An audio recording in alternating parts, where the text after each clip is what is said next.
ಸಹಕಾರ ಸಚಿವ ಕೆಎನ್ ರಾಜಣ್ಣ ಅವರ ಮೇಲೆ ಹನಿ ಟ್ರ್ಯಾಪ್ ಆಗಿದೆ ಎನ್ನುವ ವಿಷಯ ರಾಷ್ಟ್ರಾದ್ಯಂತ ಸಂಚಲನವನ್ನೇ ಸೃಷ್ಟಿಸಿದೆ. ಹಲವು ನಾಯಕರು ಹಲವು ರೀತಿಯ ಹೇಳಿಕೆಯನ್ನ ಪ್ರತಿನಿತ್ಯ ನೀಡುತ್ತಲೇ ಇದ್ದಾರೆ. ಈ ನಡುವೆ ಗುಬ್ಬಿ ಶಾಸಕ ಎಸ್.ಆರ್. ಶ್ರೀನಿವಾಸ್ ಕೂಡ ಹನಿ ಟ್ರ್ಯಾಪ್ ಬಗ್ಗೆ ಮಾತಾಡಿದ್ದು, ಇಂತಹ ವಿಚಾರಗಳಿಗೆ ತಾರ್ಕಿಕ ಅಂತ್ಯ ಬೀಳಲೇಬೇಕಿದೆ. ವೈಯಕ್ತಿಕ ತೇಜೋವಧೆ ಯಾರಿಗೂ ಕೂಡ ಆಗಬಾರದು ಎಂದು ಗುಬ್ಬಿಯಲ್ಲಿ ತಿಳಿಸಿದ್ದಾರೆ.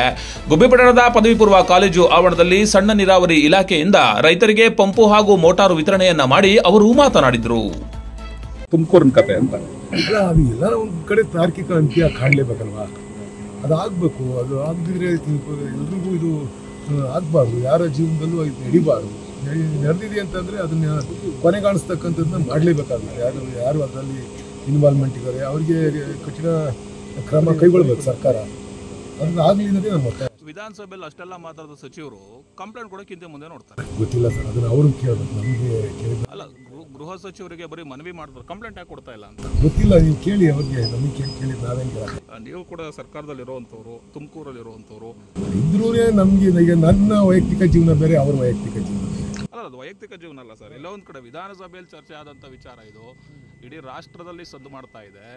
ಇದು ವೈಯಕ್ತಿಕ ವಿಚಾರ ಆಗ್ತಾ ಇಲ್ಲ, ಈಗ ಪಬ್ಲಿಕ್ ವಿಚಾರ ಆಗ್ತಾ ಇದೆ. ಅಲ್ಲ, ನಾವಿರೋದೇ ಸದ್ದು ಮಾಡಕ್ಕೆ ಒಳ್ಳೆ ಸದ್ ಮಾಡಿ ಅಲ್ಲ ಸರ್, ಈಗ ದೊಡ್ಡ ಮಟ್ಟದಲ್ಲಿ ನಡೀತಾ ಇದೆ ಹನಿ ಟ್ರ್ಯಾಪು. ಈಗ ಚಿಕ್ಕ ವಿಚಾರ ಅಂತ ನಿಮ್ಗೆ ಅನ್ಸಿದ್ರೆ ವಿಧಾನಸಭೆಯಲ್ಲಿ ಯಾಕೆ ಚರ್ಚೆ ಆಗ್ತಿತ್ತು ಸರ್? ಇದು ಅದು ಏನಕ್ಕೆ ಚರ್ಚೆ ಮಾಡ್ಕೊಂಡ್ರು ಗೊತ್ತಿಲ್ಲ. ನನ್ ಕೇಳಿರೋ ನಾನು ಅವತ್ತು ವಿಧಾನಸಭೆಯಲ್ಲೂ ಇಲ್ಲ. ಅವತ್ತೇನು ಚರ್ಚೆ ಆಯ್ತು ಅನ್ನೋದು ಗೊತ್ತಿಲ್ಲ ನನಗೆ. ನಾನು ಕೂಡ ನಿಮ್ಮ ಮಾಧ್ಯಮದಲ್ಲಿ ನೋಡಿ ತಿಳ್ಕೊಂಡಿರೋದು ಬಿಟ್ಟರೆ, ನಮ್ಮ ಅಣ್ಣ ಮುಂದೆ ಜಾತ್ರೆ ಪ್ರಯುಕ್ತ ಅಲ್ಲಿ ನಾವು ಜಾತ್ರೆ ನಡೆಸಬೇಕು. ಅದರಿಂದ ಅಲ್ಲಿ ಜಾತ್ರೆ ನಡೆಸ್ತಕ್ಕಂಥ ಬ್ಯುಸಿಲಿದ್ದೆ ನಾನು. ಅದರಿಂದ ಒಂದು ವಾರ ನಾನು ಹೋಗಿಲ್ಲ, ಎಲ್ಲೂ ಹೋಗಿ. ಒಂದು ವಾರ ಏನು 2 ವಾರನೂ ಸರಿಯಾಗಿ ಹೋಗೋಕ್ಕಾಗಲಿಲ್ಲ. ಅಲ್ಲಿ ಕ್ಲೀನ್ ಮಾಡಿಸ್ಬೇಕಾಯ್ತು, ದೇವಸ್ಥಾನ ನಾವು ಕಟ್ತಿದ್ದು, ಆ ಕಲ್ಲೆಲ್ಲ ಸೈಡ್ಗೆ ಹಾಕ್ಬೇಕಾಯ್ತು. ಆ ಕೆಲಸಗಳು ಇದ್ರಿಂದ ನಾನು ಹೋಗೋಕ್ಕಾಗಲ್ಲ. ಸರ್ಕಾರ ಇದಕ್ಕೆ ಏನಾದ್ರು ಕಾನೂನು ಕ್ರಮ ತಗೊಳ್ಳುವಂತ ಅವಕಾಶ ಇದೆಯಾ? ಮಾಧ್ಯಮಗಳಿಗೆ ಹೋಗೋದು ಅಲ್ಲ, 48 ಜನ ಸಿಡಿ ಬೇರೆ ಇದೆ ಅಂತ ಒಂದು ಬಾಂಬ್ ಹಾಕ್ಬಿಟ್ರು. ಯಾರು ಬಾಂಬ್ ಹಾಕಿರೋ? ಸುಮ್ಮನೆ ನಾನು ಹೇಳೋದಕ್ಕೆ ನಾನೀಗ ಕಾಸು ಕೊಡ್ಬೇಕಲ್ಲಿ. ನಾನು ಏನೋ ಒಂದು ಹೇಳಿದೆ ಅಂತ ಅದನ್ನು ಪ್ರಚಾರ ಮಾಡ್ತೀನಿ. ಅದು ಸುಳ್ಳ, ನಿಜವಾ, ವಾಸ್ತವ ಸ್ಥಿತಿ ಇದೆಯಾ? ಇದನ್ನೇ ನಾವು ಎಂಕ್ವೈರಿ ಆಗಿದ್ದು ಹೇಳ್ತಾ ಇದ್ದೀವಿ.